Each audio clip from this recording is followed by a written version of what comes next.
Pasien di seluruh dunia, bukan cuma di Bekasi, bukan cuma di Jakarta, di Indonesia, di seluruh dunia, itu prostat ini semuanya perbaikan dengan obat.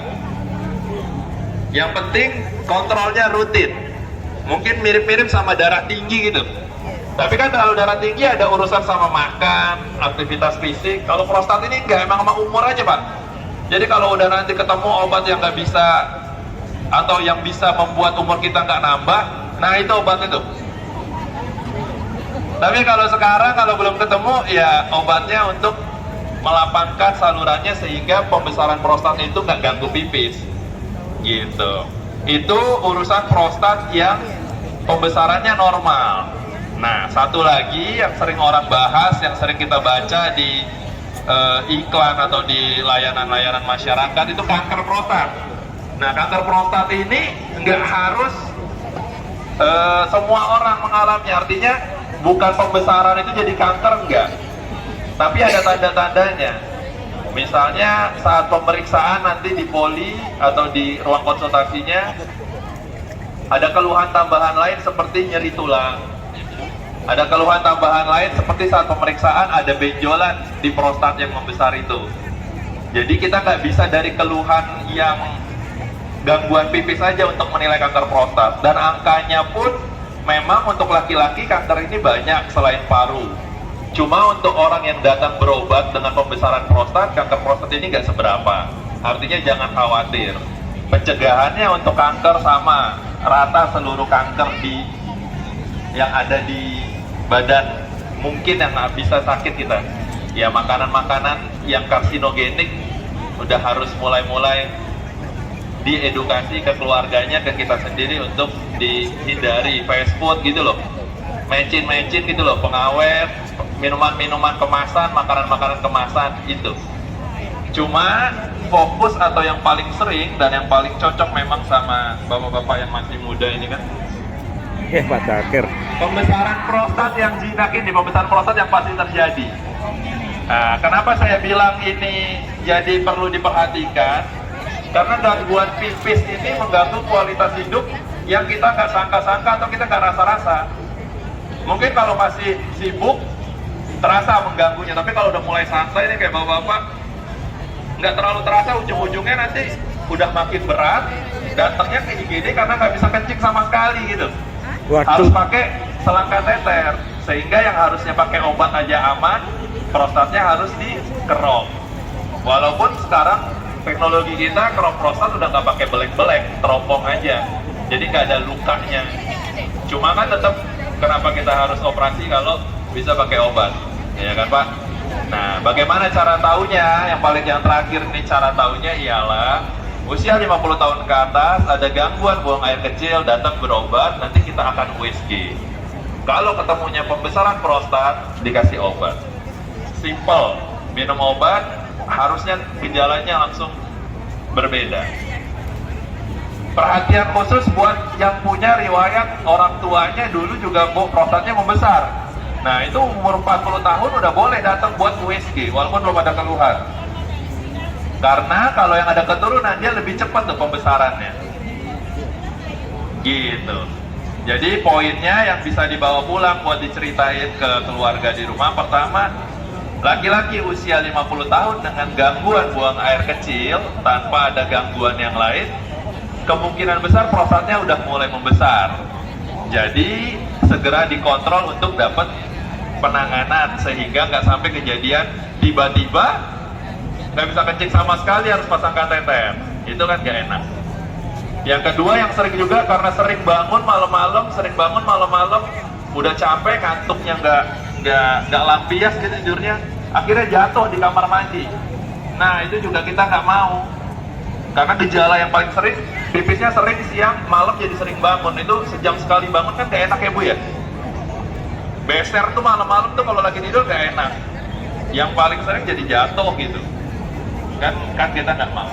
Nah, jadi sebelum itu terjadi 50 tahun kalau udah mulai pipisnya kok agak nggak enak, atau sebenarnya bapaknya udah mulai ngerasain pipis sebenarnya masih lancar menurut bapak, cuma kok 2 jam sekali harus ke kamar mandi padahal minumnya biasa aja.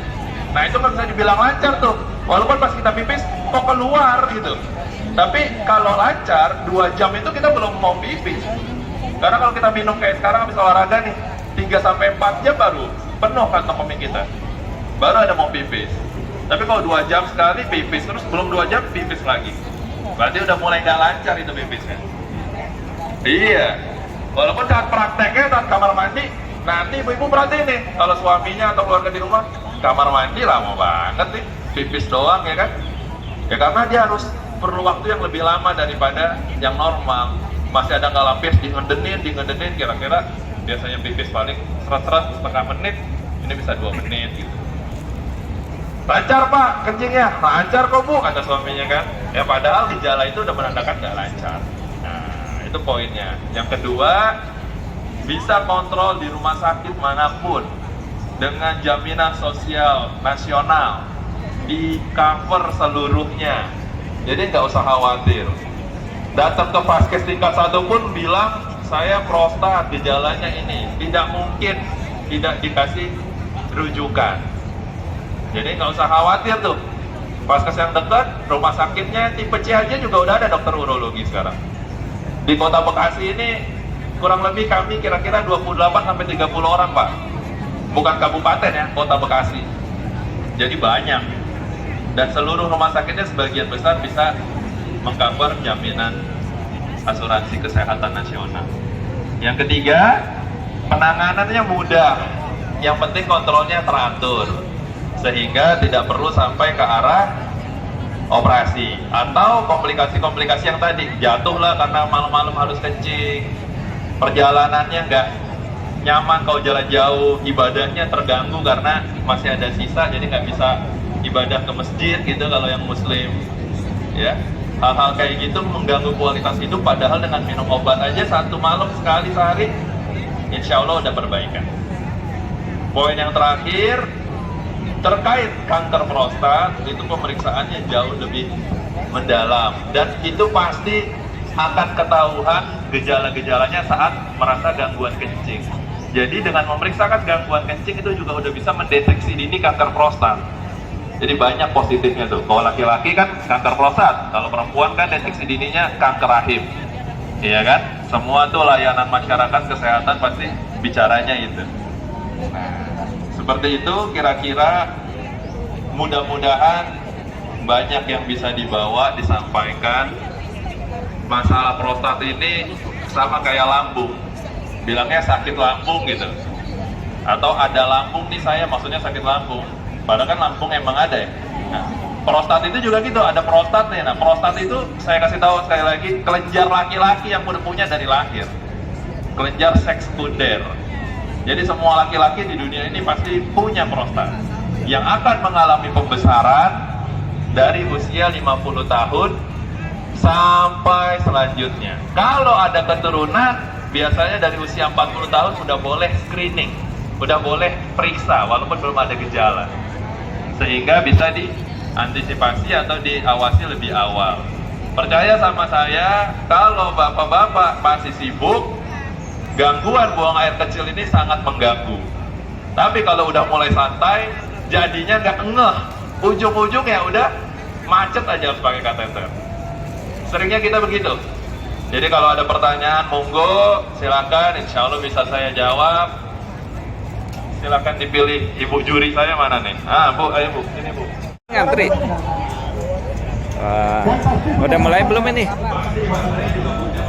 Pak Gus mau cek apa ini? Antri sembako. Mantap Pak, ayo. Ngantri dulu nih medical check up.